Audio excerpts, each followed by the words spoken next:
امریکہ پوری دنیا کے سامنے ذلیل اور رسوا ہو رہا ہے، تو اپنی ذلت اور رسوائی کو چھپانے کا یہ طریقہ ہوتا ہے کہ امریکی صدر تھوڑا تھوڑا جھوٹ بولے، اور یہ جھوٹ پوری دنیا میں ان کا بے نقاب ہو گیا ہے۔ اس کے بعد ایک اور اہم ترین خبر ہے، اور خبر یہ ہے کہ لبنان میں جنگ کے محاذ پر آج مزید 2 اسرائیلی فوجی شدید زخمی ہو گئی ہے، اور خبر ہے کہ یہ دونوں اسرائیلی فوجی بچنے والے نہیں ہیں، ان کی ہلاکت ہونے والی ہے۔ کل بھی میں نے بتایا تھا کہ کئی ساری اسرائیلی فوج ہلاک ہو گئی ہے لبنان میں حزب اللہ کے حملے میں، اور جو زمینی لڑائی ہے، گراؤنڈ انویژن ہے، وہاں پر اسرائیلی آرمی نہیں ٹک پا رہی ہے۔ 20,000 سے زیادہ اسرائیلی آرمی کے مرنے کی خبر چل رہی ہے، کیونکہ اسرائیل کی آرمی کہہ رہی ہے کہ فوری طور پر 20,000 سے زیادہ فوجیوں کو بھرتی کرنا ہوگا، جگہ بہت زیادہ خالی ہو چکی ہے۔ پچھلی ویڈیو میں میں پوری تفصیل آپ کو بتا چکا ہوں۔ اس کے بعد ایک اور خبر سامنے آئی ہے، اور خبر یہ ہے کہ خلیج فارس میں تقریباً 20,000 سے زیادہ سمندری کارکنان ملاح پھنسے ہوئے ہیں، اور ان سب میں ڈر اور خوف بیٹھ گیا ہے، کھانے کی قلت ہو رہی ہے۔ ایک کیپٹن نے پوری روداد سنائی ہے، اور CNN نے اس خبر کو شائع کیا ہے۔ وہ کیپٹن کئی ہفتوں کے بعد ابنائے ہرمز سے باہر نکلا، تو اس نے بتایا کہ تقریباً ہزاروں جہاز خلیج فارس میں پھنسے ہوئے ہیں، اور وہاں جو ملاح ہے، جو کرو ممبرز ہیں، ان کی تعداد 20,000 سے زیادہ ہے، اور جہازوں میں کھانے پینے کی جو چیزیں تھی، ایک ہفتے کا یا 20 دن کا جو سامان جمع رہتا ہے شپ میں، وہ سب اب ختم ہو رہا ہے۔ لوگ بھوکے مرنے پر مجبور ہیں۔ ادھر ایران کی راجدھانی تہران پر اسرائیل نے پوری رات حملہ کیا ہے، اور تہران کو رات ڈبل حملے کا سامنا کرنا پڑا، کیونکہ تہران میں پوری رات بارش ہوتی رہی، شدید طوفان تھا، اور ادھر اسرائیل کا حملہ بھی جاری تھا۔ وہاں کے لوگوں نے دردناک روداد سنائی ہے۔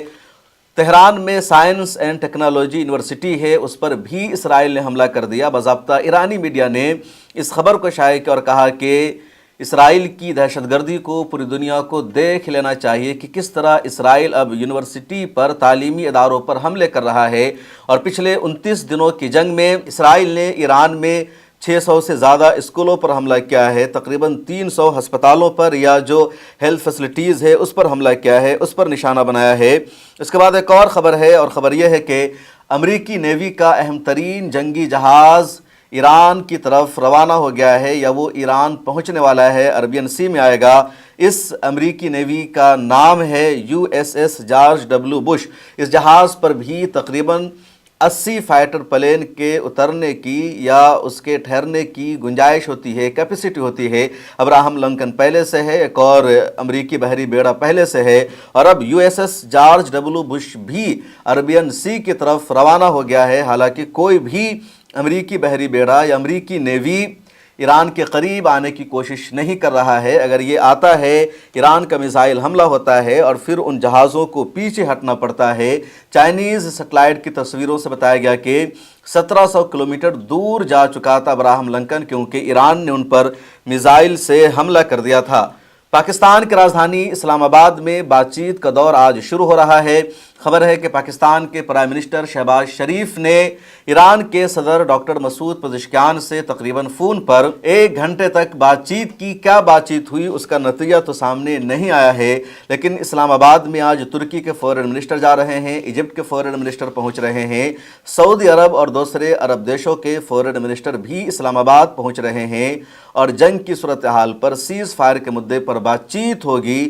خبر یہ ہے، اندازہ یہ ہے لوگوں کا کہ پاکستان نے پوری کوشش کی ہے ایران کو قائل کرنے کی کہ وہ مڈل ایسٹ پر حملہ نہ کرے، ابنائے ہرمز کو عرب دیشوں کے لیے بند نہ کرے، کیونکہ اگر اس کو بند کر دیا گیا تو آپس کی لڑائی بہت زیادہ بڑھ جائے گی۔ مڈل ایسٹ کے جتنے ممالک ہیں ان سب کا انحصار اسی ابنائے ہرمز پر ہے۔ قطر ہو، UAE ہو، کویت ہو، عراق ہو یا سعودی عربیہ ہو، یہاں سے جو کچھ ایکسپورٹ ہوتا ہے یا جو کچھ امپورٹ ہوتا ہے ابنائے ہرمز کے ذریعے ہی، اس کے علاوہ کوئی اور آپشن ان کے پاس نہیں ہے۔ سعودی عرب کے پاس ریڈ سی کا آپشن ہے، لیکن سعودی عرب میں جو تیل پایا جاتا ہے، جو گیس پایا جاتا ہے، وہ دمام کے علاقے میں یا خلیج کے سائیڈ میں ہی، اور ریڈ سی سے اس کو بھیجنا، ٹرانسفر کرنا پوسیبل نہیں ہوگا۔ سعودی عرب نے کئی مرتبہ منصوبہ بنایا کہ ایک آرٹیفیشیل